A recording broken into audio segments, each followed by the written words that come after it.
তিনটা মেয়ে সন্তান যদি কারোর হয়, এমনকি হাদিসে দুইটার কথা বলা হয়েছে, যদি কারোর হয়, এগুলাকে সঠিকভাবে লালন পালন করে, এদের প্রতি সুবিচার করে, ইনসাফ করে, যোগ্য পাত্রস্থ করে, দ্বীন শিখায়, আল্লাহর সাথে পরিচয় করা, এই ব্যক্তির জান্নাতের গ্যারান্টি নবী সাল্লাল্লাহু আলাইহি ওয়াসাল্লাম দিয়েছেন।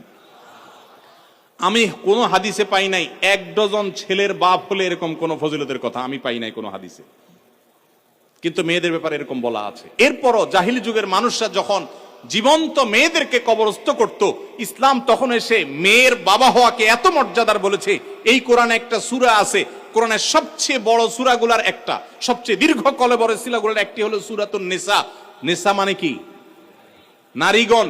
নারীগণদের জন্য স্পেশাল সূরা আছে, পুরুষগণ নামে স্পেশাল কোন সূরা কোরআনে নাই। এরপরও এই দেশে জমি জমার যত দলিল আছে, যারা দলিল নিয়ে কাজ করে ওনাদেরকে জিজ্ঞাসা করে দেখেন বা অনলাইনে সার্চ দিয়ে দেখেন গুগলে, ম্যাক্সিমাম জমি জমার মালিক ছেলেরা। মেয়েদের নামে দলিল আপনি এখন দেখতে পাবেন ম্যাক্সিমাম পরিবারে নাই, কারণ মেয়েদেরকে আমরা বঞ্চিত করি।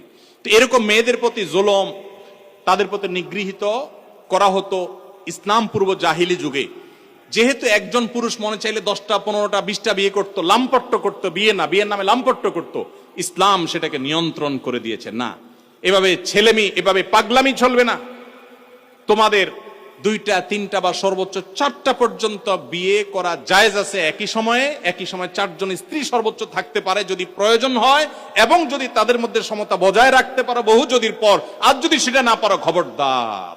সমতা করার মতো মানসিক সে শক্তি নেই যে আমি একজনের প্রতি দুর্বল হয়ে আরেকজনের হক নষ্ট করব, আরেকজনের কাছে যাবই না, ভরণ পোষণ দেবই না, একজনকে বেশি দিব, এরকম একদিকে ঝুঁকে পড়তে পারি। আমার যদি সে আশঙ্কা থাকে, তো আল্লাহ বলেছেন ফাওয়াহিদা, তাহলে খবরদার তুমি একটি বিয়ে করবে।